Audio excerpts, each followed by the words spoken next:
Hi, everyone. Welcome back to National Park After Dark. We have another Trail Tales for you guys today. We do. And, I'm so excited to get into it because people are responding to my requests when I'm like, I want local lore. I want XYZ. I want elevator stories. I Mm. want this and that. People are really responding to that.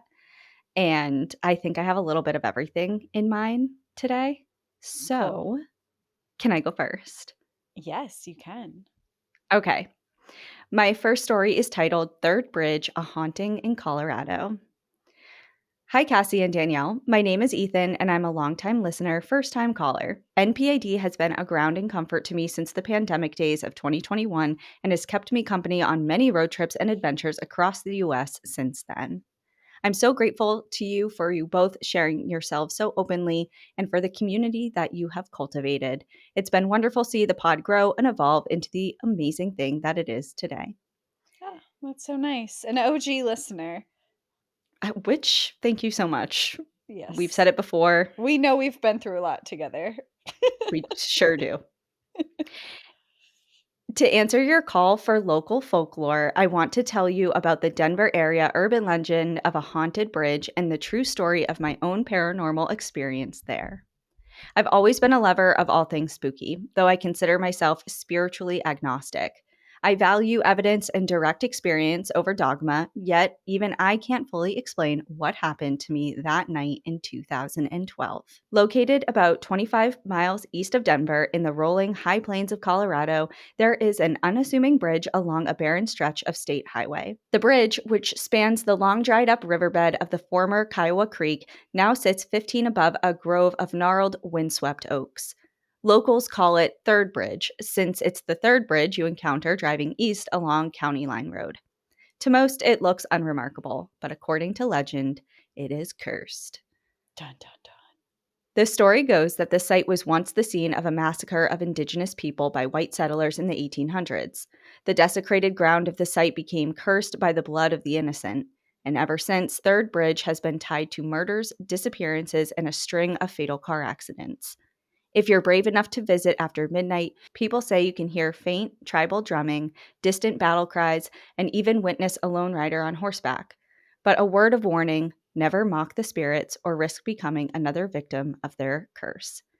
Growing up in Denver, I heard this legend back in high school. My friend group and I were at that age where we were just discovering the fun of getting spooked, watching horror movies at sleepovers, scaring ourselves silly with Ouija boards, or sharing stories of our own supernatural encounters in hushed tones around a dying fire. I did that in the basement of my friends' homes, um, scaring the shit out of each other with watching scary things. Mm-hmm. The Exorcist, to this day, I can't watch it.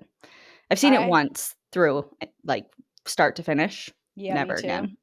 Yeah, I'm not a big fan. The Grudge also got me. Ooh, good one. Yeah. Yeah, The Grudge. I saw The Grudge in theaters. Same Did with my you? stepdad, actually, Me with with my Robert. dad. I was Our like, moms were like, "No, it's yeah. not our lane." Even when we were there, I'm like, I don't feel like this is appropriate for me to be here. It's like, "Are you sure you It's don't like wanna leave?" I remember just sitting there like with my jacket like over my face and being like Is it over? especially like one image from that movie that is ingrained in my brain is when the girl is in the shower and she's washing her hair and suddenly that thing starts coming out of the back of her head and she It freaks was out. like the hands or something, right? Yeah. Yeah. Yeah, that. Mm-mm. The 3 movies I remember very vividly seeing with my stepdad, which, for context, we don't do many solo activities together. Mhm. So any sort of one-on-one moments are significant in my memory. And I very vividly remember seeing Crossroads, 8 Mile, Crossroads and The Exorcist. 8 Mile, and The Grudge with him, Okay. which is reflective of my personality, I think. Okay, back to Third Bridge. When we heard the story of Third Bridge from a friend's older brother, we knew we had to go there to experience this local haunting for ourselves. That very night, 6 of us snuck out well after midnight and piled into a beat up minivan. We blasted music and laughed while we sped along increasingly rural, deserted roads, the lights of civilization fading behind us as we hurtled east across the dark plains. Apprehension began to take over when the pavement ended and the road became gravel. We tried to maintain a playful mood, but all of us were intimidated by the remoteness of the bridge and the darkness of the night. Cell coverage was spotty and then vanished, adding to the suffocating feeling of isolation in our teenaged minds. It was already after 3 a.m. by the time we found the bridge. The black night was moonless and overcast. A thin fog clung to the ground beneath the bridge like the ghost of the creek that once flowed there. We parked, agreed to walk across and back, and stepped into the October cold. The stillness and silence was absolute. No breeze, just the crunch of gravel under our feet. We made it across without incident, giggling nervously. Feeling bold, I announced I would go under the bridge. The girls objected, but the guys dared me on. I was scared, but like most teenagers, I wanted to show off. I climbed the barrier at the edge of the road and descended into the gloom. As my eyes adjusted to the darkness under the bridge, I found some run-of-the-mill satanic graffiti. Okay. Yeah. I Normal. I don't think I've ever seen that, but plenty of discarded beer cans and bottles and the charred remains of a campfire. I realized I was looking at a makeshift campsite. As my blood ran cold at the prospect of not being alone under this bridge, I heard what sounded like the squeaking of mice. I scanned the ground trying to find the source of the sound. I heard it again and realized the sound was coming from above me. I gingerly pointed my flashlight at the bridge directly above my head. A mass of furry bodies began to stir at the intrusion of light, and they were frickin' bats. Hundreds of them. I am a lifelong hypochondriac, and even then, I was very well aware of the risk of rabies. I instantly switched off the light and quickly pulled up my hoodie over my head and pulled the drawstrings tight, fearing an impending swarm. I crouched low and slowly made my way out from under the bridge as silently as I could so as to not disturb the bats. I didn't even think about that once when we went intentionally under that bridge in Austin. About rabies? Yeah. Yeah, me either. Now that you say this, Ethan, should we have been concerned? I don't know. I don't really hear of rabid bats very often. I have the rabies vaccine, so You're good. I'm I feel not. fine. I Yeah. worry for you. Yeah. You don't need I won't fare anything else. well. No. When I got back up to my friends on the edge of the bridge, they were all listening intently to something, uninterested in my close bat encounter. "Do you hear that?" someone hissed in an excited whisper. "What?" I asked, my mind still in bat mode. We stood in absolute silence for a long minute before I heard it. It was so faint that I wasn't sure if I was imagining it, but they all heard it too. Drifting in and out of audibility, we could ever so faintly detect the rhythmic sound of drums. We stared at each other with dumb faces in complete disbelief. Are we for real hearing ghost drumming right now? Like teens in a horror movie, we decided to split up. Each bravely walked apart from one another to different parts of the bridge to try and find the source of said drumming. We each heard it, sometimes at the same time and sometimes one by one. Shocking me out of the near silence, one of my friends, who is the most supernatural skeptic of the group, suddenly shouted, "Hey, if there are any ghosts here, show yourselves." We all turned to quiet him with pleading expressions, well aware of the curse to befall those who offend the spirits there. Yeah, that's a bold statement to make. You don't taunt the Yeah. spirits. Show yourself. How about Okay, Zach Bagans. politely, is anybody with us? Yeah, Just respectfully, it, respectfully. it's okay if you don't want to. I would personally love it, but it's not a requirement. Yeah. Show yourself. It's like, who do you think you are, first of all? It's like you're inviting some bad juju. We waited for a moment and the silence was deafening. No drumming, nothing at all. The hairs on the back of my neck stood up and I felt we were being watched. And he shouted again, "Hey, we drove all the way out here. If there are any ghosts here." And before he could finish, he was cut off by a sound that I will never forget. A single, piercing shriek interrupted him from somewhere in the dark trees below. Trees that I had just climbed from minutes prior, and it did not sound human. We all screamed bloody murder, bolted to the car, and absolutely tore out of there without looking back. After the thrill of our escape subsided, we sat in silence on the long drive home as we reflected on what we had just experienced. I could have sworn that I heard a horse's hooves pounding the ground beneath the bridge during the mad dash to the car, and my friend insisted something had grabbed her at the moment of the shriek. We snuck back inside the house undetected and passed out safe and sound before dawn, curse averted. Upon writing this story of my experience for you, I decided to do a little digging to learn the truth about the legend behind the cursed Third Bridge. Several miles from the site of present day Third Bridge, there was an event that came to be known as the Hungate Massacre. On June 11th, 1864, a young settler family consisting of Nathan and Ellen Hungate and their young children, 2-year-old Laura and 6-month-old Florence, were brutally murdered in their home, their bodies discarded in a well, and their ranch set ablaze. The crimes were immediately blamed on members of either the Cheyenne or Arapaho tribes, as tensions had recently been rising precipitously between those groups and the white settlers who were new to the land. But to this day, no one really knows who killed the Hungate family. The murder of the Hungate family was one of a series of escalations that led to the despicable events of November 29th, 1864. This is known today as the Sand Creek Massacre, where the U.S. military attacked an unguarded Cheyenne and Arapaho village, mutilating and killing an estimated 150 indigenous people, most of whom were women and children. The legend of Third Bridge was likely inspired by the atrocities of the Sand Creek Massacre, though in reality, this took place a few hundred miles from the location of Third Bridge. A site on Big Sandy Creek in Kiowa County is now preserved by the National Park Service, and there's our National Park Service connection. The Sand Creek Massacre National Historic Site was dedicated on April 28, 2007, almost 142 years after the massacre. As for the curse, it is true that at least one murder and multiple fatal car accidents have taken place in the vicinity of Third Bridge. In June 1997, a car accident on Third Bridge resulted in the deaths of 2 teens and the permanent paralysis of a third. In June of 2010, the lifeless body of a high school teacher, Randall Wilson, was found discarded near Third Bridge with a plastic bag over his head and his hands tied behind his back. And most recently, on October 2nd, 2016, a car of 5 thrill-seeking teens careened off the road near Third Bridge. The car rolled and burst into flames, tragically ending the lives of all 5 passengers. I looked into theories explaining the source of the mysterious drumming sounds, and to my disappointment, I learned there are several oil extraction rigs within a few miles of Third Bridge that emit a faint, rhythmic thumping noise reminiscent of drumming. As for that shriek that scared us senselessly that night, your guess is as good as mine.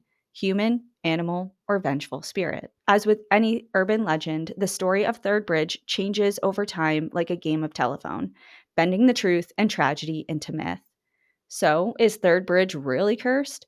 Or is it a self-fulfilling prophecy of teens driving faster than they should, chasing the cold thrill of an encounter with the unexplainable? Haunted or not, the location of Third Bridge in Colorado has seen more than its fair share of human tragedy over the years and deserves to be treated with dignity and respect. If you decide to visit Third Bridge for yourself, keep your voice down, drive carefully, and stay alert for wildlife and other people nearby. Thank you for reading my story, and as always, enjoy the view, but watch your back for bats when you walk under haunted bridges. Ethan. Ethan, I love how you told that story because I really love that you kind of almost debunked the myth of it being haunted because of its indigenous ties but still honoring the history that happened there. Mm-hmm. And I really liked the way I think it's really easy to lean into being like, "Oh, it's haunted. We had this experience." But I really like that you were like, "Hey, maybe it's not haunted. Maybe we just freaked ourselves out and something happened, but this is the true history Mm-hmm. in this location." And kind of my first thought when you heard this shrill sound was we have in our backyard a lot. We have foxes and they scream. Oh, And yes. that was my first thought was maybe you spooked a fox or maybe there was just a fox in the vicinity that was doing something and you heard that. Okay, that is a very likely explanation. If you haven't heard for whatever reason, I have a couple red fox that live on my property that I see and hear often. If you have, for whatever reason, never heard a red fox scream, Google it, YouTube Mhm. it. It does sound weirdly human, but not at the same time. Yeah. So definitely do that. And the second thought that I had, or the first thought I had about this story was very reminiscent of Ghostland by Colin Dickey Yeah, I that was we thinking just that read. too. Yep. As far as, hey, here's this legend and lore. And while it's fun at surface level to perpetuate it and tell around a campfire and or in the basement of your friend's house, why don't we do some research into the origins of this story and maybe look at it from a different perspective? So, Ethan, right on track with that. Thank you for sharing with us. Yes.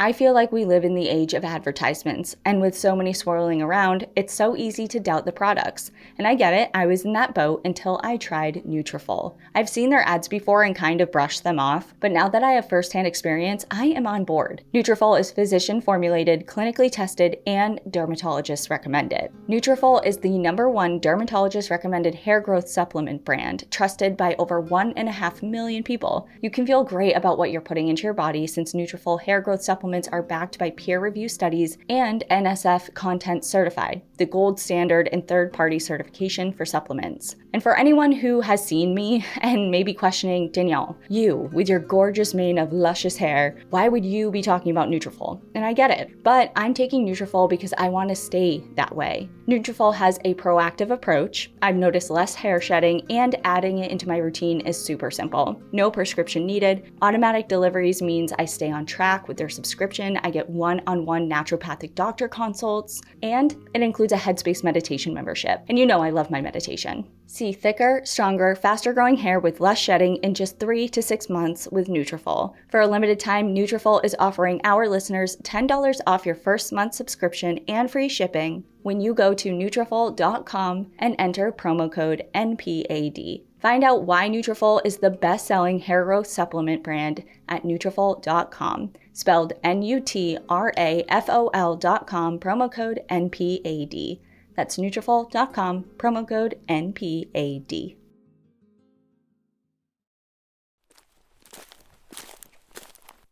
And pivoting to another story, my first one is titled 13 for 13, A Rite of Passage. Hi, friends. Longtime listener, first time trauma sharer here. I love the podcast, the storytelling, the passion for the outdoors, and now I finally have a story worthy of the chaos you feature so beautifully. My name is Tori. You can use it, and if this story gets shared on the podcast, I will absolutely scream, cry, and maybe even shit my pants. Maybe some foreshadowing there? Question mark, question mark, question mark. Don't know. And we're back. Please don't shit your pants, but we are happy you're excited you are on the podcast. So let's rewind a couple of years. My son, let's call him Cruz, was turning 13, and I thought, hey, let's mark this milestone in a meaningful, memorable way. You know, something heartfelt, something symbolic, something slightly stupid in hindsight. My brilliant idea? A 13-mile overnight backpacking trip. Because what better way to say welcome to puberty than by strapping 30 pounds to your back and wandering into the wilderness with your hormonal family? To make it even more Pinterest mom, I collected letters and advice from friends and family to give to Cruz along the way. Wholesome, right? It was going to be challenging but beautiful, tough but transformative. Spoiler, it was mostly just tough. I like the vibes here. I think that this sounds fun. That's a very sweet idea. Yeah, it's a very sweet idea. It's probably And going to go awry, but yes, I agree. the But intentions are recognized. yeah, your heart was in the right place. We chose the Kendall Catwalk Trail off Snoqualmie. I've been on this trail. I Oh, have pictures really? of me and Chaska on this trail. Yeah. Okay. Off Snoqualmie Pass in Washington. I'd hiked it before and remembered it as, quote, pretty easy.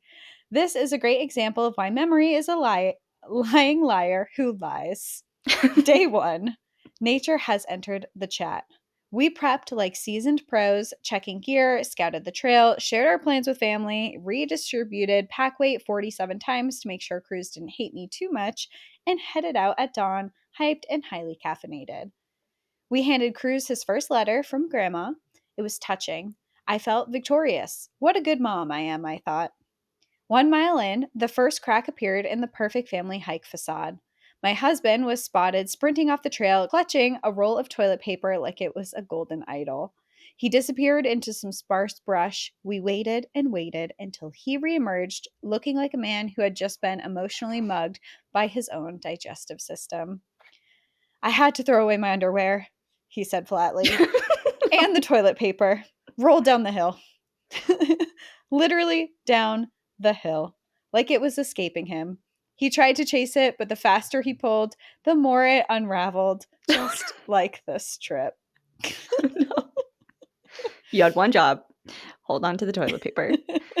I can just picture that, like you're holding it and you're trying to reel it in as it just keeps rolling. You're making it worse. You're making it go faster Yep. by unraveling it. No meds, no backup toilet paper, so we sent him back down to the gas station we'd passed on the way in, told him to rejoin us later, and made a backup plan. If he wasn't at camp by 3 p.m., we'd head back down. After all, he had half the tent. Meanwhile, in Suffering Land, with Dad running Operation Emergency Wipe, I continued up the trail with Cruz and her family friend. I would like to personally apologize for past me for describing this trail as easy. The trail quickly became more of a mild rock climbing gym. Cruz's feet were wrecked, his spirit was crumbling, and I was doing Olympic level mom tap dancing to distract him. Here, have a snack. Let's play a game. Isn't this fun? He was not having it. Our friend was far ahead, checking in every so often to confirm we hadn't perished. Meanwhile, we trudged along at the pace of emotional decay. When we finally reached the catwalk, we could see the lake and the campsites, but had to walk around the lake forever to get there. It was like the trail was personally trolling us. But we did make it. We ate, we drank, we sat. Cruz perked up, and it was almost fun. Then, cue the dramatic music. My husband appeared on the trail with 1 hour to spare. He looked tired, but triumphant. We cheered, the family was whole again, and we thought, what could go wrong now? Everything. Literally everything. No. We set up camp, soaked our feet, not near the water collection spot, don't worry, and shared the rest of Cruz's birthday notes. Some were hilarious, some made us cry, emotionally balanced, unlike the weather. Dinner was peaceful. We ended the night crammed into a 3-person tent built by liars, playing games to avoid being eaten alive by mosquitoes. Then it was time to sleep. Let me rephrase, it was time for everyone else to sleep. I discovered my pillow had a leak. My husband, the secret gear hoarder, just happened to have an extra. Seriously, who carries a spare pillow? What is he, REI Santa? Settling in with my borrowed pillow, I heard the first raindrops. Cute.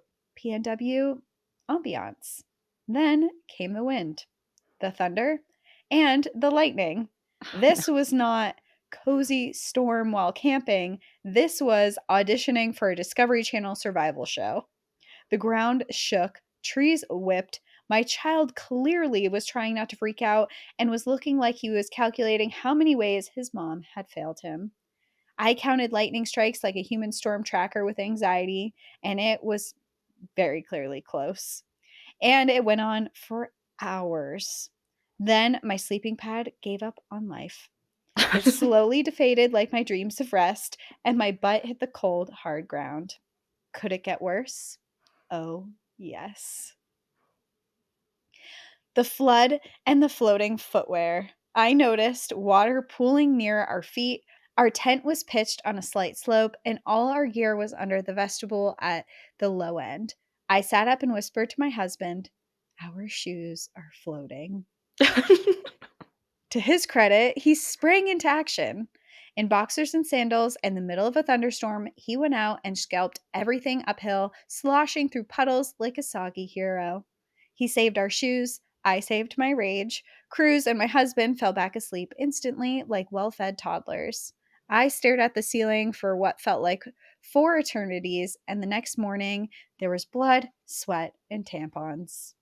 At dawn, everything was miraculously peaceful. I finally stepped out to pee, and surprise, Mother Nature was not done with me yet. I had I had started my period in the woods on a slope after a sleepless night. It was not a polite trickle, it was a vengeful flood. I waddled to our friend's tent where I had stored my bag and then cleaned up like some kind of cranky backwoods crime scene technician. When I got back, I woke everyone up with all the subtlety of a fire alarm. Get up, we're leaving. That was the last straw for her. It's like, no, not this. No one argued. Our friend, by the way, had mostly slept through the storm because he had noise canceling headphones in. Smart. This is why I wear headphones and earplugs when I camp. Someone needs to sponsor you personally I know. for noise Seriously. canceling I will headphones. give my real reviews on Heart and them. And soul I'll in that. use them. I'll use them for sure. He happily declared that storm was amazing. I did not punch him, but I really did think about it. We hiked out, sore, tired, and mildly broken. Hikers coming in asked if we'd camp through the storm. Did you get pictures? They asked. No, we were too busy surviving. I smiled politely while imagining pushing them off the ridge. Eventually, we made it back to the trailhead, our shoes dry, family intact, souls slightly frayed. Did Cruz have a life changing, unforgettable coming of age experience? Absolutely. Did I nail the memories that last a lifetime part? You bet I did. Possibly in a mildly traumatizing way, but hey, it still counts. Moral of the story: if you ask the universe for a rite of passage, be very specific, or else you'll get dysentery, emotional collapse, a thunderstorm, floating shoes, and a surprise period. Happy trails, and remember, enjoy the view, but maybe keep your shoes inside the tent. P.S. The trail really is gorgeous and so fun, just not this one time. I agree because I've been on it in the winter, actually.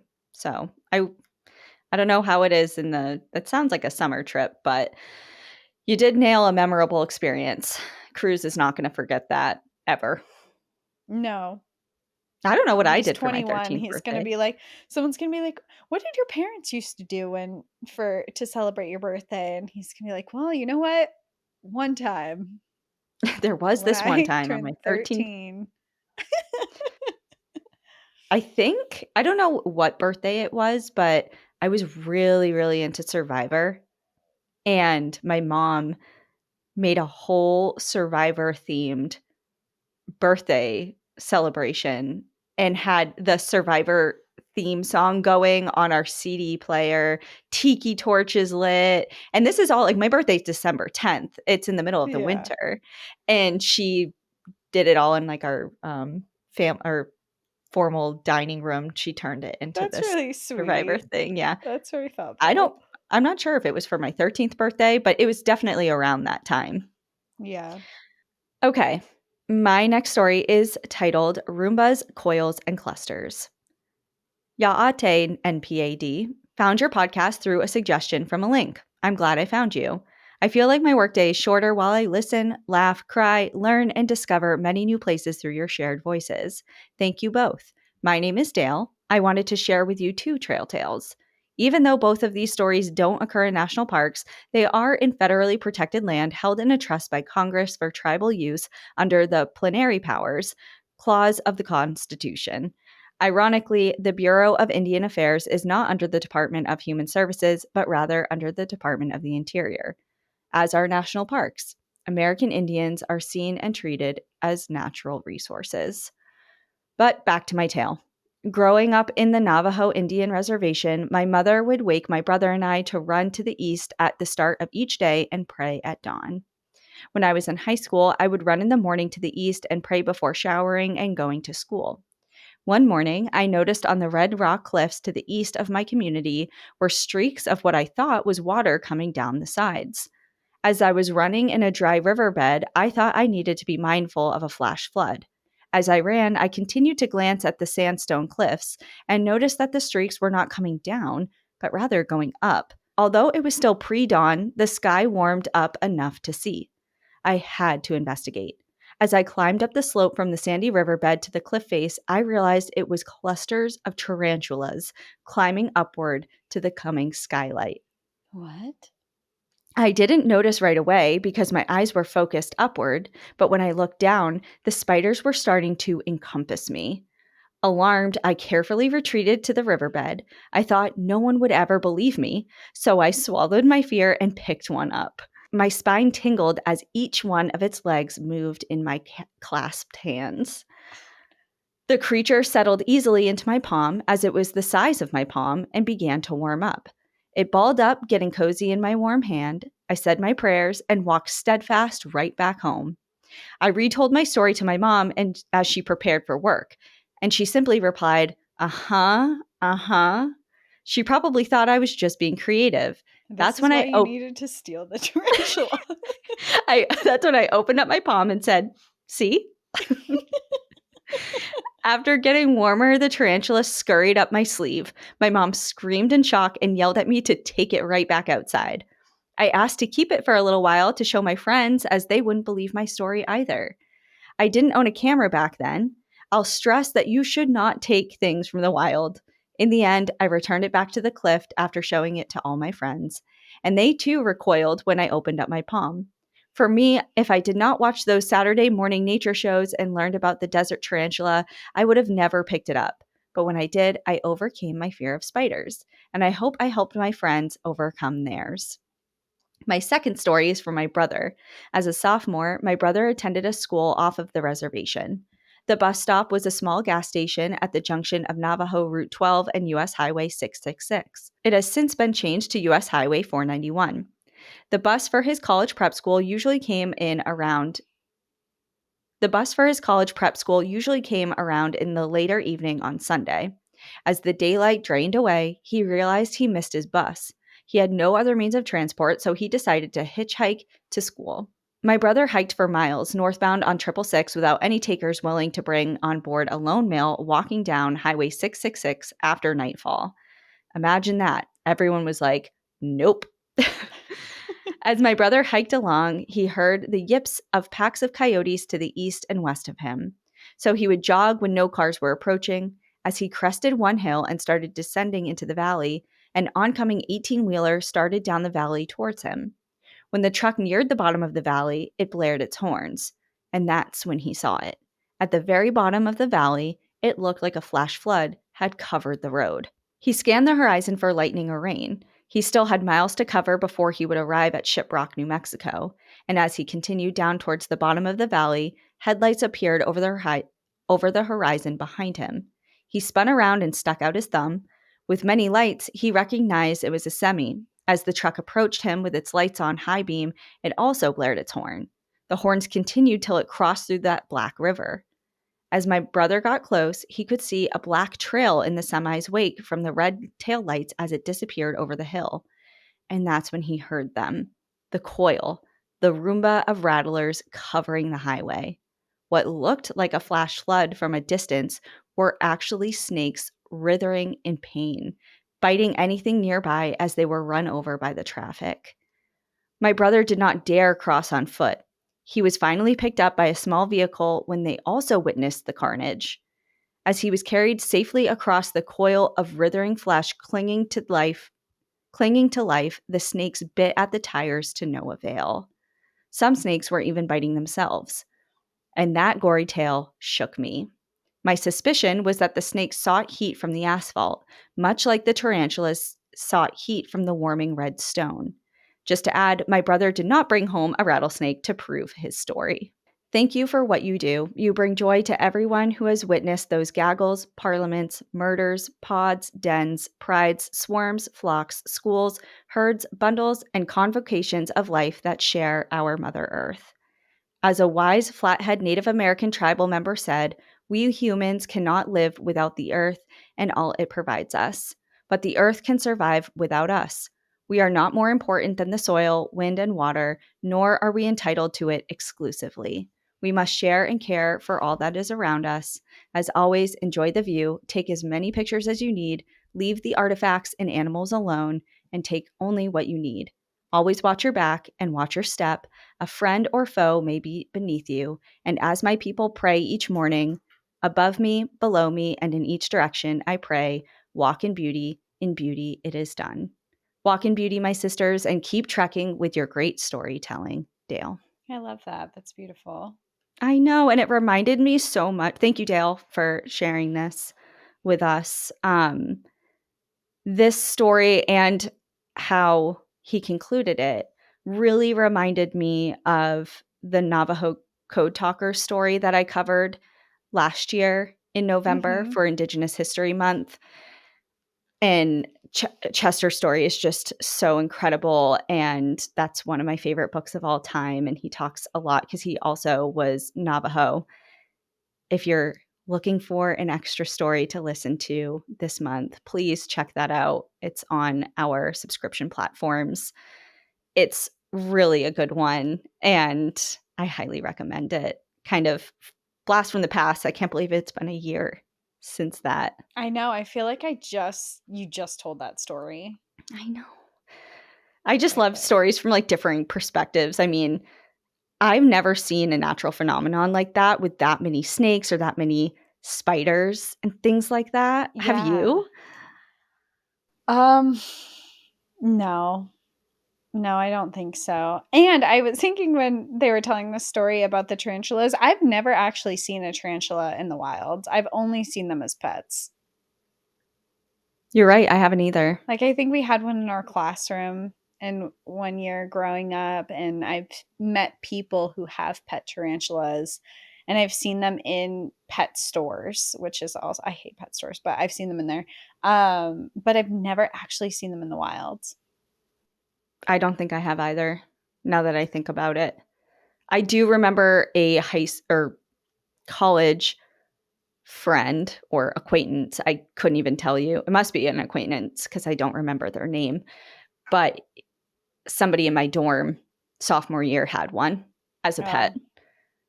And I remember just letting it crawl all over me, and it was, like, on my face, and I thought it was so cool. I'm like, "Look at me, I'm not like a regular girl. I'm a cool girl." So embarrassing. Oh. That story did, also remind me of a time where I was there were we were kids, and I was with one of my friends, and we were playing in a pond, and a snake, a gardener snake, came over to me, and for whatever reason, I picked it up and I was holding it. And I Yeah, was like, I really want to show my dad this. So, and the pond was right across the street from his house. So I came back and my dad wasn't home. So I just stood on the steps. He was like out getting groceries or something. So I just stood on the steps with the snake in my hand, waiting for him to get home because I wanted him to see it. And I didn't think he would believe me if I didn't have it with me. So I was just standing there, and he got home and he's like, put that back. Like, what are you doing? meanwhile, you've been there for an hour and I'm 45 like, look minutes. what I found. Literally. I mean, I don't remember how long it was because I was only, I mean, I must have been like 10 years old. Yeah. But I just remember being so proud and him being like, "Put that back now." Thank you for showing me. I would have believed Like, you. "Beautiful. Put it back."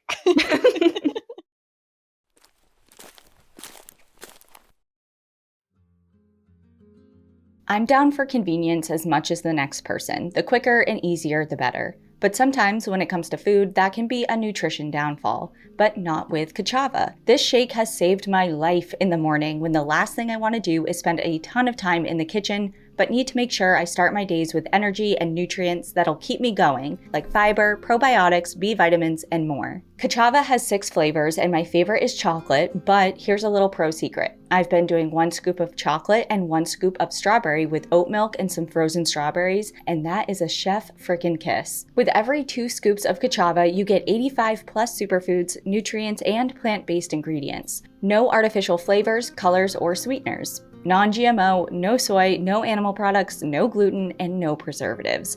No wonder I feel so good getting the day going with Kachava. Plus, we all know this season is so fun, but it's also that time of year when bugs are going around, so making sure that you're nourishing your immune system is super important. A perfect way to do that is with Kachava. It has all the good stuff, including vitamin C, zinc, and probiotics. I'm just saying. Your future self will thank you. Go to kachava.com and use code NPAD for 15% off of your next order. That's Kachava, KACHAVA.com, code NPAD for 15% off.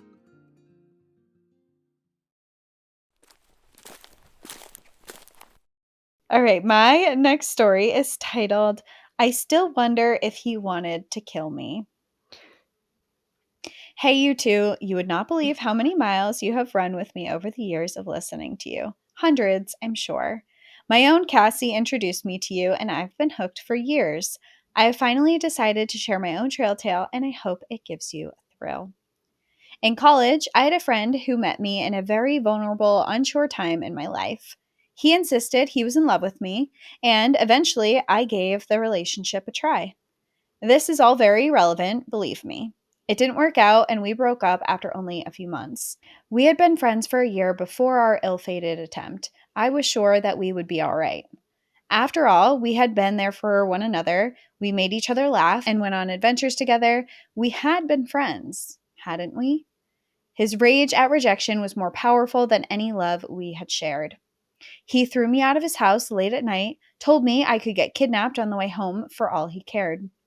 I walked through the empty wooden streets back to my dorm, sure that I would never see him again. A month later, in early March, he called me out of the blue. He apologized for his temper, told me that he hadn't meant what he said about our friendship being worthless, begged me to come on a little day hike adventure with him that Saturday. When I say I was in a vulnerable place, I mean it. I didn't tell him I deserved better. I wanted to trust him, to have a friend back. I agreed.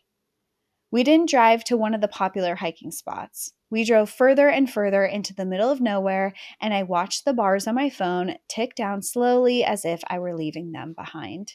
We drove through fallow fields without passing another car for miles. We approached some foothills of the Shenandoah Mountains and were suddenly enclosed in the reach of dormant trees, dimming the light of early afternoon. He parked the car just off the road next to a little gate with a chain across it. There was no ranger booth, no park entrance, no name. Just a narrow, dusty little path leading into the woods. This took longer than I thought, I said, trying to sound surprised rather than angry or scared. I didn't want him to realize how unsettled I was, both in case it made him angry and in case that's what he wanted. What's an adventure without getting a little lost? He said to me, his smile broad. It was at this point I mentioned that I had work at 6, that I had to be on time, and that people would be looking for me. I pocketed my phone, hoping he wouldn't see the big no service on the face of it, though I was certain his said the same. We began to walk. I kept him in my line of sight, walking with confidence that I didn't feel. At this point, I was very aware I had let a man who once wished violence on me lure me into the middle of nowhere, away from anyone who loved me, with no weapons or means of contacting help. But I hadn't decided he might try to kill me until we left the meager path in order to climb a hill. It was clad in years' worth of leaves. Climbing up it was like trudging through fresh snow powder. We slithered and crunched our way to the top, where a spectacular view awaited us. The valley is really beautiful in all seasons, even the bleakest ones, the anemic sun silvering the fields far below. I looked over at my once friend, his blue eyes a little too wide, his smile even wider as he took it all in. This was years ago, but I still remember him saying this like it was yesterday, how it chilled my gut and spoke to the fear that had been growing since the car. Can you believe how far out here we are? You could hide a body out here and no one would ever find it. I don't know if he was trying to be funny, trying to scare me, or if he had contemplated it, and to what degree he had seriously done so. I took out my phone and snapped a few grainy pictures, including some of him and some of me. I plastered a smile on my face and said something to the extent of, "Wow, I can't wait to show these pictures to my friends at work. We should probably head back now. I don't want to be late since they're counting on me." At some point, he pulled out his knife. a long folding knife, and showed it to me. I can't remember the reason because I was convinced it was a lie.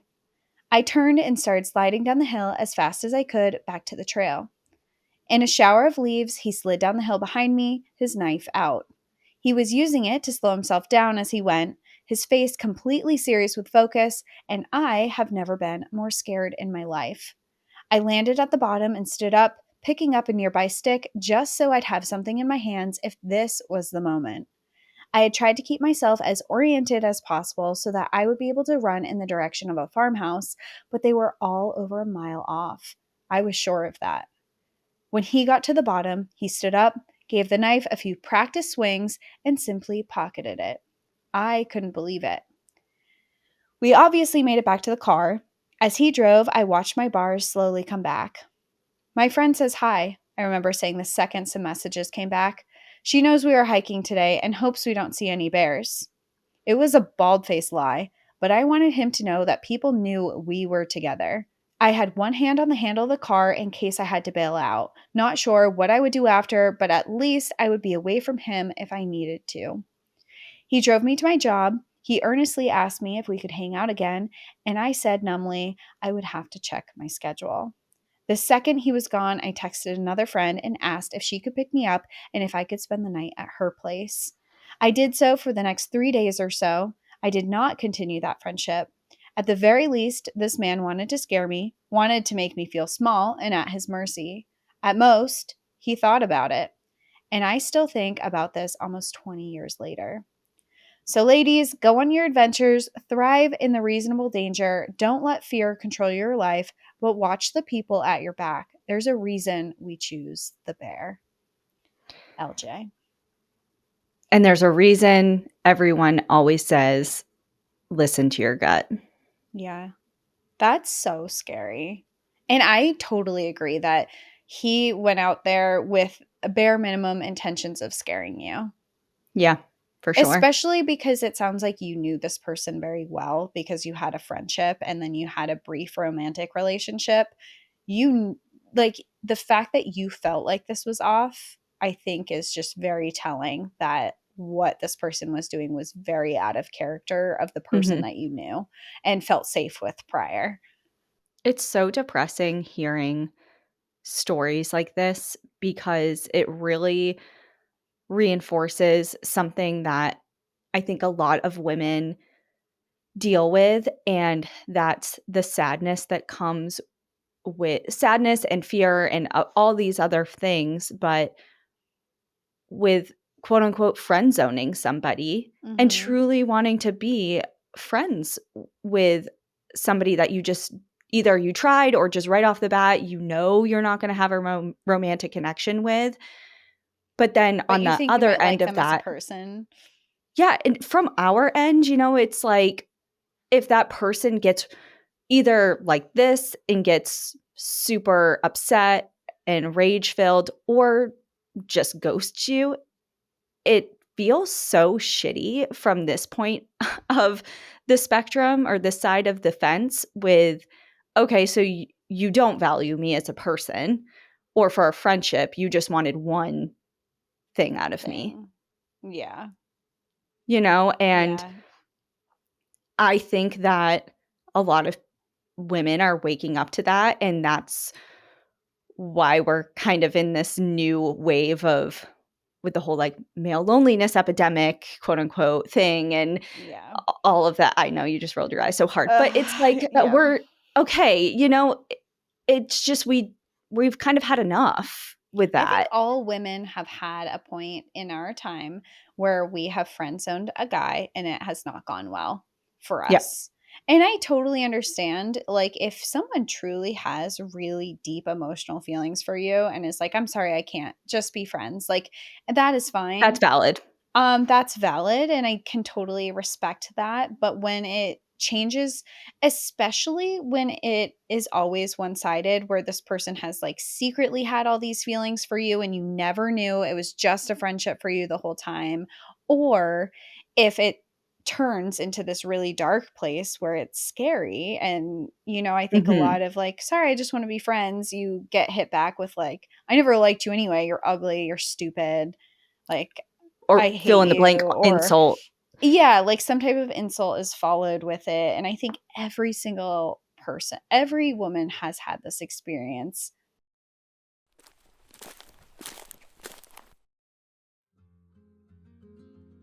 I love camping as much as the next gal, but I just got back from the last camping trip of the year in Hawaii, and I am beyond thrilled to be jumping into my comfy bed and my luxurious, amazing, couldn't wait to get back into it, Koyuchi organic bedding. You know that bedding can really make or break your sleeping experience, and life is just too short to be spending your unwind time in subpar sheets. So invest in yourself. All Koyuchi sheets are made of natural fibers, they use low-impact dyes, and are certified fair trade. Plus, they're so soft and gentle on your skin. And I've been trying to get more patterns into my life and spice things up a little bit without going too over the top, so their natural floral designs are really doing it for me right now. Koyuchi looks great, feels amazing, and is good for your health and the planet. It's a luxury that you can feel good about. If you want healthy, handcrafted luxury bedding that lasts a lifetime, you need Koyuchi. Get 20% off when you visit koyuchi.com/NPAD. That's koyuchi.com/NPAD to get 20% off. koyuchi.com/NPAD.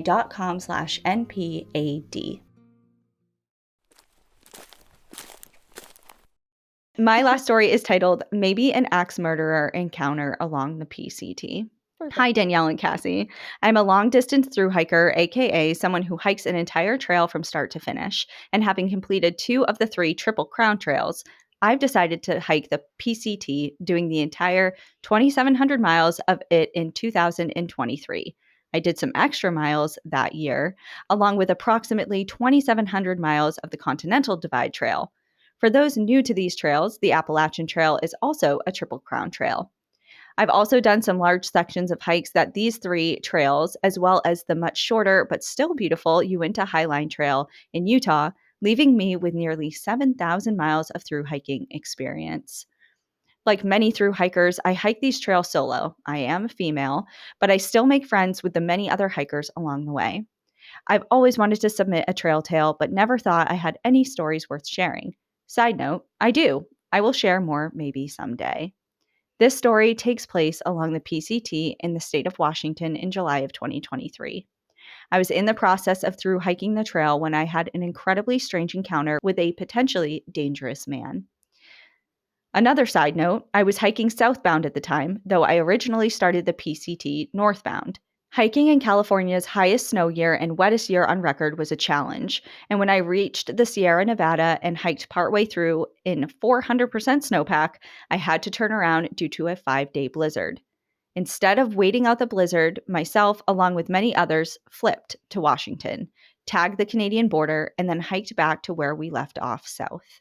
In my case, and a story for another day, my new end to the PCT was a very special sequoia tree where I had turned around with a friend during this blizzard.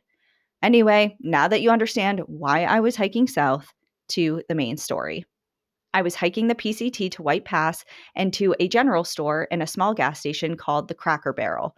That is cracker with a K, not a C. I had just come from a 7-day stretch without a shower due to the remoteness of Washington, so I was excited and ready to get to White Pass where hikers can eat some warm French toast sticks, camp behind the gas station, and have a shower while charging their battery banks.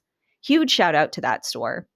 I was about 10 miles or so from White Pass, hiking with another PCT hiker, not a romantic partner, not even a permanent hiking partner, as I was a solo female, which is completely normal on these trails, who was a few miles ahead of me, when I came to a trail junction with a side trail. At the trail junction was an older white man with white fluffy hair and an 80s style mustache, a blue shirt, extremely short cargo shorts, and a large, oversized square backpack.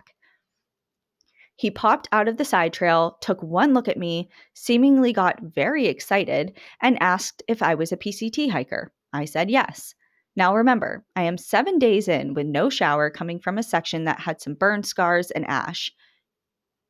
All of that to say, I was very, very dirty. The man immediately proceeded, while turning onto the PCT, to ask me, a 5'1", 30-year-old female at the time, if I was hiking alone. Side note to men, Don't please ask do this. not ask this question to solo female hikers. Just be normal. Anyway, Just be chill, bro. Anyway, while I was technically hiking alone, I said no and that there was another hiker just ahead of me, which was technically true because I was not hiking that stretch fully by myself. I got an immediate weird vibe from this guy, like a blood going cold, stomach dropping sort of feeling. I continued hiking along the PCT, and sadly, the man immediately and excitedly began to trail after me. He hiked just behind me, close enough to breathe down my neck. Again, I will emphasize, I stunk. I smell atrocious. So for him to hike that close to me and with such great excitement, I might add, was odd. I began hiking faster to haul some serious butt away from this guy and brought up my pace to what was probably over 4 miles an hour. That is pretty quick because I'm a fast walker and I usually am around like 3.2, I think, when I'm walking. So 4 is like, Like in a city, like kind of thing, not on a trail. yeah, like a normal Yeah. walk. I was in very good hiking shape as I was more than 1,000 miles into my through hike that year, hoping and assuming that this man would not be able to keep up with me. Well, the man did keep up. In fact, he took a light jog behind me in order to keep up with me. His backpack jingled with whatever was inside while he jogged. He was so close to the back of my head that he could have grabbed or sniffed the little hair fuzzies sticking out of my ponytail. Oh, It's like he's like right, he's right there. and he's hike like fast pace walking slash lightly jogging, which is a Yeah. weird pace to keep up with somebody that you just Yeah. met. I hate this. After he'd asked me if I was hiking alone, he went on and on about females being, quote unquote, alone out here. He then immediately proceeded to state, quote, this is the part of the trail where all of those hikers went missing. As it turns out, this area near White Pass was where Chris Fowler, a 2018 PCT hiker, had gone missing. As to who the other hikers were, to this day, I cannot find any information on any other missing persons near White Pass. The man in his large square backpack, which was making jangling noises from whatever was inside, began saying that this area was boggy, which was true. It was a bit of a boggy area, and that, quote, bodies could just disappear. This is the second time in this episode that somebody has Why? made this type of comment. Yeah, why men? Why? He mentioned something else about missing women, and we kept walking. Again, not sure who these other supposed people are. This is where I began to really freak out. I was angry, not so much scared, that this man dared to interrupt my happy morning after more than 1,000 miles of the PCT hiked solo so far. No small feat. I strongly felt like he was bad news and potentially dangerous with these comments. Plus, something in my instincts were screaming at me that this was danger. I did not have bear spray on me, as this is not something people commonly carry on the PCT. I just had my trekking poles, and I readied them in my left hand, my fist in a death grip, as I thought about preemptively striking him in the face. While I thought about my attack or escape options, this man continued to talk about the missing hikers and various people. He said he, quote unquote, knew the local sheriff quite well and had volunteered many times to look for Chris Fowler, the missing PCT hiker. He also stated that he was friends with the author of an upcoming book about missing people on the PCT. I wonder if that's Andrea Yeah. Langford. Hmm. Interesting. For people who don't understand that comment, Andrea Langford wrote her second book is Trail of the Lost, and it goes over 3 individuals who got lost on the PCT, and Chris Fowler is one of them. This felt like a lie to me, or an over-exaggeration, but I kept listening as his backpack jangled. I tried to calm my anger and realized that my best option as a tiny person was to keep this strange man behind me. I did not want to let him go ahead of me where he could be in an ambush position. And if I whacked him with my trekking poles, that would amount to assault, and technically I did not have any reason for self-defense yet. So I asked him questions. I kept him talking.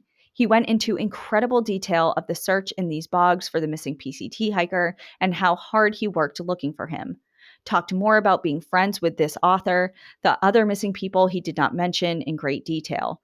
But the way he talked about these missing people and his volunteering to search for them in bogs excitedly felt really sick. It made my skin crawl, just the tone of his voice, almost as if he enjoyed it, or so screamed my instincts. What really gave away that he was bad news was when we finally and thankfully bumped into the guy I was hiking this section with. My hiking companion was getting water from a pond and taking a break. We were just an hour or so away from food at the Cracker Barrel at this point. My hiking companion saw me hiking fast with this creep of a man breathing down my literal neck just centimeters behind me, and his eyes grew wide. I made a face as I approached him, trying to communicate nonverbally that something was amiss. With glee, I turned around to the creep behind me, startling him, and introduced him to my hiking partner. The creepy man took one look at my hiking partner. Now it was his turn for his eyes to grow wide and said, yeah, right, nice to meet you, and said nothing else to my hiking partner. No introduction, no discussion of his heroic missing person searches, absolutely nothing. Yeah, he couldn't stop talking until. See, this is why we need nice men around I because know. they do stuff like just your presence.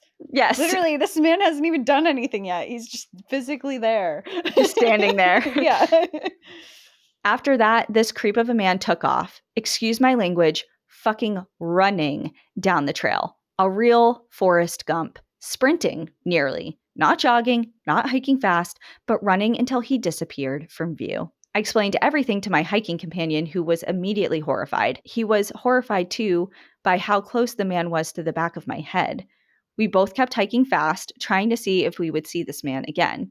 With us being in good shape, we both assumed we would bump into him again and readied ourselves for a fight if need be.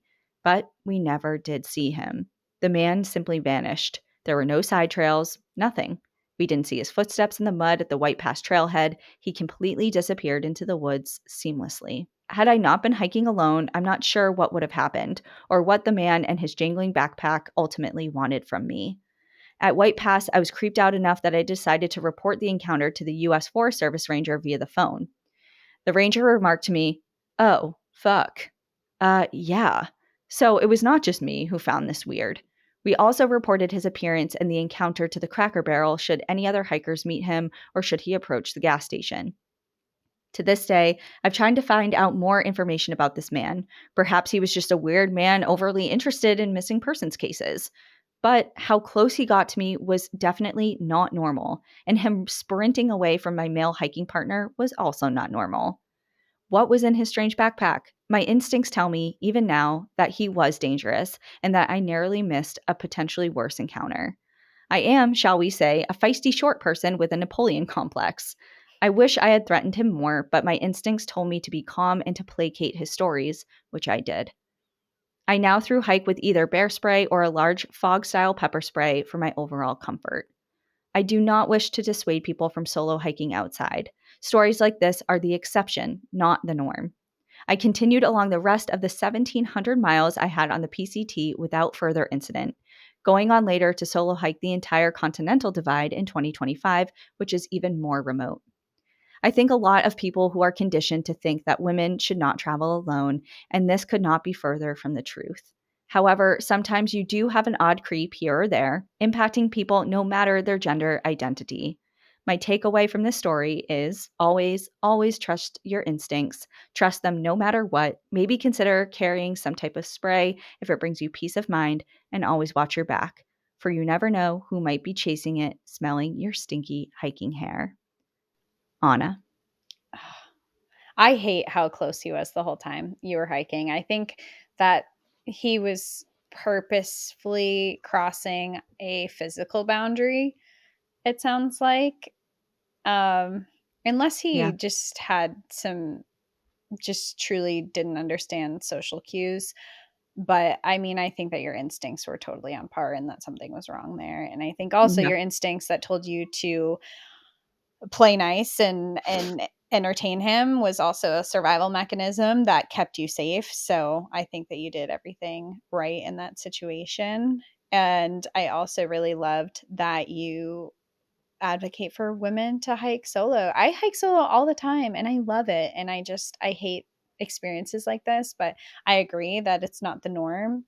I mean, Yeah. I have had, I think, one experience where I was a little weirded out on a trail, and that was it so far. So, and I've done many solo hikes, so I do think carrying something with you for protection.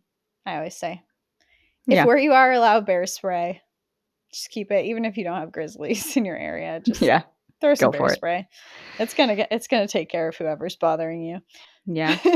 I hate that my first, and I know this is a problem, but my first reaction, you kind of touched on it when you said maybe this person just didn't understand social cues.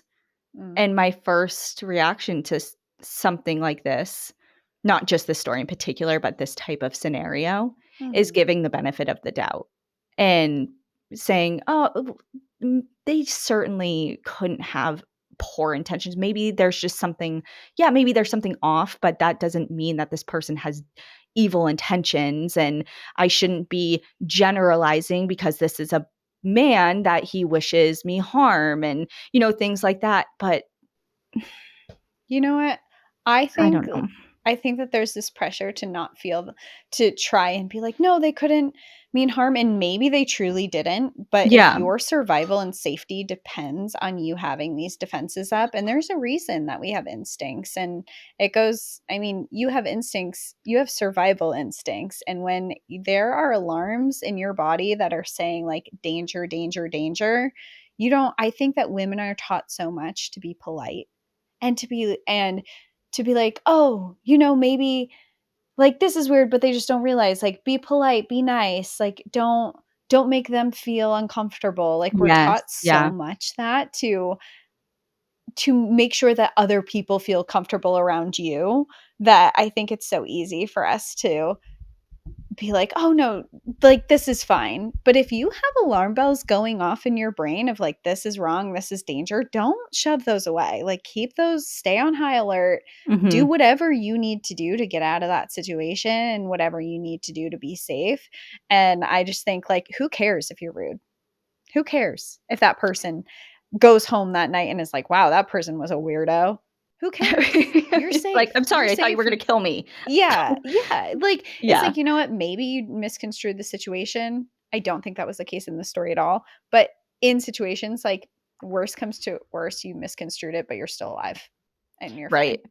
And the right Like people, would understand that yeah. and wouldn't take personal offense to that. I mean, I've said it before, but I remember going through, um, just things after Ian passed away and a lot of his things, and on his phone, I was transferring all his photos onto the cloud or wherever, Yeah. backing them up. And he had a screenshot of instructions of how to, if a woman has headphones on or earbuds in, how to respectfully and politely approach her without scaring her. That's, like, the most I'm like, wholesome. Ian, It's like, you're the most wholesome, sweet human being. I know. It was just like, yeah. So, and all that to say, like people are aware that there is this uh, women are scared. Solo women who are out on their own have their guard up for a reason, and Mhm. they'll Don't understand if ask them if they're there's, yeah. alone, if anyone's coming for them soon. I've never asked anyone if they're alone ever. Yeah, Why does I've it matter never to been on me? a trail and seen someone and been like, "Are you hiking alone out here?" Maybe I should start doing that. Maybe women should start Yeah. intimidating men. Next time a solo woman sees a solo man on the trail, you should be like, "It's kinda Mhm. dangerous out here to be by yourself, don't you think?" And then Yeah, just keep that there's walking. so many bodies around here, potentially. You know how easy it would be to hide a body out here? Maybe that's what women should do to so you're scaring the men away. I've always been taught to act absolutely fucking insane if anyone tries to do anything to me, so I always see maybe those I'll just videos online, and it's like me walking home in the city by myself at night, Yes, and they're it's just like like crazy. Yeah. just acting totally crazy.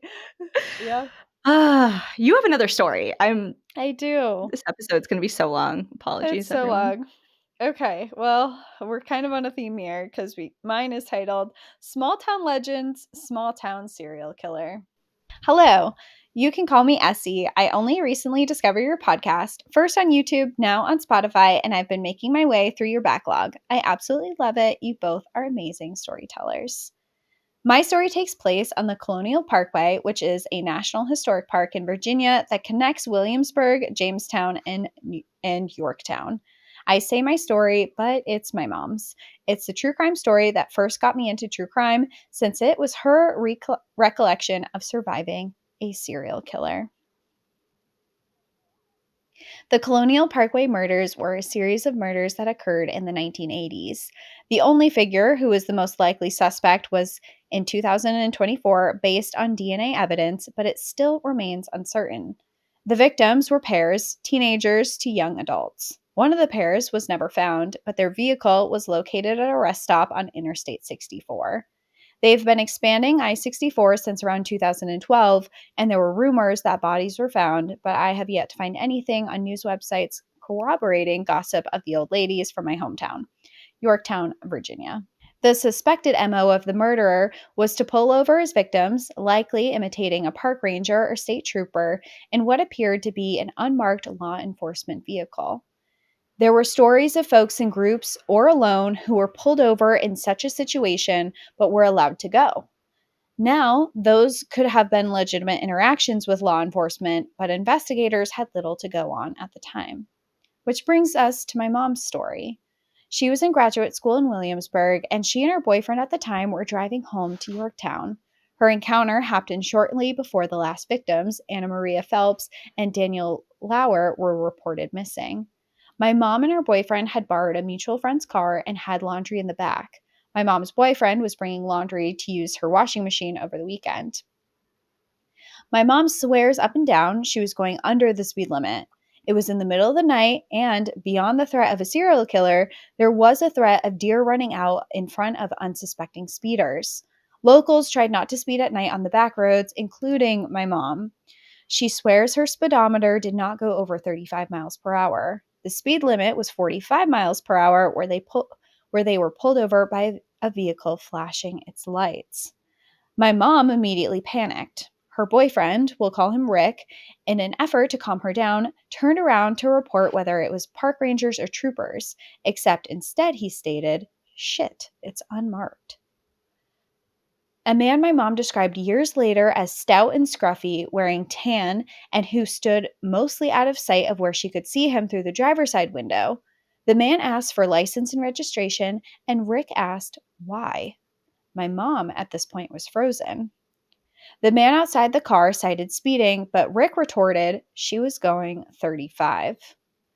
The man on the outside of the car said that either the boyfriend was lying or the speedometer was lying, and they would both need to get out of the car. At this point, my mom was weighing the risk of just evading, speeding down the road, and taking the first turn off the parkway, which would have led to town and eventually the county sheriff's office. But likely, as all the other victims had, she was convinced this man was law enforcement. Finally, she managed to stammer out, Can I see your badge?"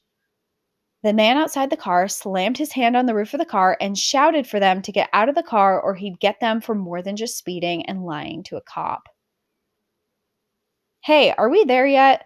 A voice came from the back seat, and a figure sat up from the pile of clothes. The voice, belonging to the friend who owned the vehicle, yawned and asked, "Why have we stopped?" Suddenly, where the cop had just been belligerent and irate, he was dead silent. The reason my mom was driving her friend's car was because her friend, we'll call him John, and her boyfriend were too drunk to drive home, and my mom lived in the same apartment complex as John. They were all headed home from a party. John had fallen asleep in the back seat, and the hit to his car had woken him up. My mom would tell me the silence lasted forever. The man outside the car broke it with an abrupt gruff and just said, "Get out of here." And he walked back to the car. My mom did not wait for him to get back to the car before she sped off and took the first turn off the parkway. John told her to go to his parents' house, which was not too far from the turn off from where my mom took. He was partially concerned the man would follow them, but he also wanted to tell his dad, the county sheriff, what had happened. After that night, my mom refused to drive on the parkway at any time that would put her put her on the road at night, and for a while would avoid it during the day, opting to take I 64. Fast forward 20 years, and she still refused to take back roads at night, telling her daughter, me, that sometimes there are monsters in the dark. For a long time, Gloucester County, Virginia law enforcement officer, I think sheriff's deputy, was suspected of the murders due to his insistence with being involved in the investigation, even when the FBI became involved.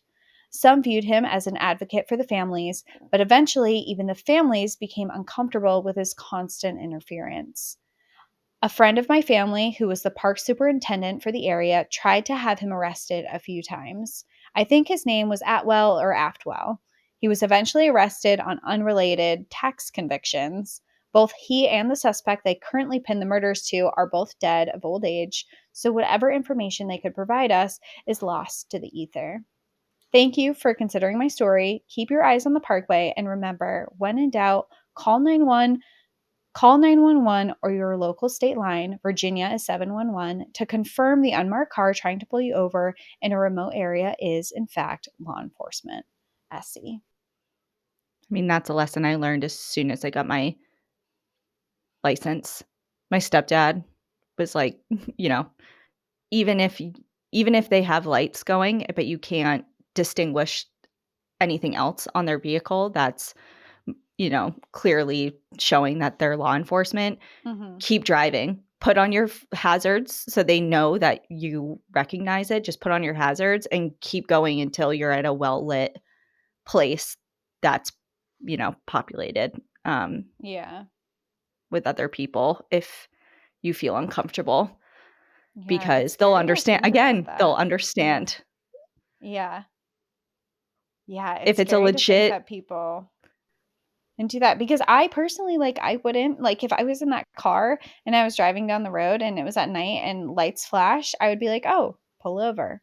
You don't think it's just like a police car comes behind you, they flash your lights, you pull over. It's a normal thing, but to ask for their badge number, I think is really brave because I've never asked a police officer that no. who has pulled me over, not a single time. Um, so I think that that's really brave, but the way that this person was acting was very sketchy. Yeah. To just I don't know, And to demand they again, get out of the car, to not give you their badge number. Police officers do have to give you their badge number, um, and do have to identify themselves as law enforcement. So, and well, that's and not a problem either. to get so irate. Angry over someone who's not speeding. Yeah. Yeah. And asking very Yeah. valid questions that pertain to the situation. Yeah. Yeah. I don't know what was going on there. If it was the same, obviously, we can never know now if it was the same person. Yeah. Although I'd be curious if your mom saw a picture, if she could Mm, recognize um, if yeah. either of these people were the person that she had an interaction with. But I also know in the story they said that they could barely see at night and they were specifically standing in a spot that made it difficult to see them. Yeah. So maybe, It'd but be tough. It would be tough. Yeah. yeah, it feels like this person was not. I have never been pulled over by a police officer who was like, never mind, I don't need your registration or license. Just go. I've been pulled over where they've been like, license and registration. I hand it to them and they're like, you're free to go. Try to Only watch the after lights. they go back and Check you. right. Not in the middle of your interaction of you questioning if they're law enforcement and then I've never questioned an officer if they were law enforcement or not, but Yeah. yeah, I I don't know. I know. agree. That situation sounds I very didn't even tell you yesterday. I had the craziest Uber driver and experience of my life. You would have, scary. yeah, scary, coming back from Why? Boston. And this all reminds me because this person flew past three, and I've never seen anything like it. It must have been a speed trap, but it was right when we got over into the New Hampshire line coming back from Boston, and there were three state troopers all in a row that had pulled people over within only a few yards separating them. It wasn't 3 troopers on one individual. It was 3 Yeah. separate instances. And my Uber driver, who was recklessly driving, flew past them and didn't move over. And of course, there's a move over law. You have to move over for any sort of law enforcement or construction, anything. You need to move over. Yeah. And he didn't. And immediately he got pulled over by another Oh, with state you in the trooper. car? Yep. And he was, and this is this is a long story. I'm not even going to tell it all on the podcast. I'll tell you after. But essentially, the state trooper came up to the passenger side because we are on the highway, Yeah. and he was pissed. He was pissed. Yeah. I He's mean, like, you could that's have. really It's dangerous. really dangerous. And the Uber driver was, you could tell he had shared things with me about how he's probably a questionable person. And he was like spinning yarn, trying to basically talk his way out of things. And he turned to me. He's like, we were in the middle of a conversation though. Like I didn't, like he was trying to involve me. And he's like, and so he's basically giving this officer all these excuses. And the officer's like, I'm going to stop you right there. I don't care what you were talking about. If you hit and killed me, what are you going to tell my family? That you were talking and sorry, I killed your son because you were in the middle of a conversation. I don't care about any of that. Like he Yeah. was just so, I'm like, good on you. Because I did not like my work. Like I'm not trying to talk shit, but that was a really scary situation. I can't even believe I didn't tell you Yeah. this. We have And so he much to talk shared about. information with you that he was a questionable person? Yeah. What? Like stabbing people and having What are you yes. talking about? Did Yeah. you review this person or flag them No, on not the yet. Uber app? No. You have to. Oh my god, that's what? I know this guy's entire life story, Cassie. I can recite it to you right now. See, I've And he's always thought that whenever you take Ubers to the airport and you're in an Uber with them for so long, I've always thought that that's and scary. of course there was I always traffic. stalk your So it's location because whenever you're like, I'm in a bus, because I always take the bus to the Boston yeah. airport and you always take an Uber. Yeah. And whenever I'm on the bus, I always look at your location to make sure like you're still coming. And it's so funny and ironic because the first thing I thought of when I got to the airport was for the first time in my life, I thought of you and was like, I should check the bus schedule to see if I can just take a bus up They're to. so safe and they're so nice. The bus drivers are so But nice. I know, but there wasn't another bus for an hour and 15 minutes. And then it was going to put me at almost 5 p.m. Boston traffic. Mm, So I was like, whatever. I mean, I've taken an Uber all these times. It was just so ironic that the one time I had the thought of, maybe I should not do this. I had the yeah. wildest experience. We almost got into so many car accidents. He was talking to me the whole time and sharing things about his life that are just not, you shouldn't be Good. advertising to somebody that you just met 5 minutes ago. That you have trapped in your car. Yep.